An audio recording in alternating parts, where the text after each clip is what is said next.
La science, ça fait partie des domaines où, comme de nombreux domaines, eh bien, dès le plus jeune âge, on conditionne les enfants à penser que si elles sont des petites filles, elles vont être moins douées en sciences. Ça arrive dès, je crois, le CP, où si on demande à des petites filles un exercice de géométrie, tout d'un coup, elles vont penser qu'elles vont moins bien y arriver que les garçons, alors qu'en fait, finalement, elles ont les mêmes compétences.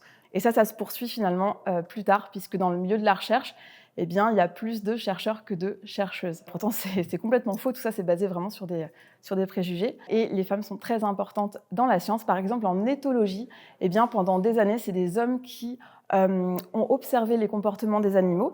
Et c'était très androcentré, c'est-à-dire que vraiment, les hommes observaient les mâles, par exemple, et concluaient que les mâles étaient violents, que c'était eux qui avaient accès à la reproduction, au choix des femelles, etc.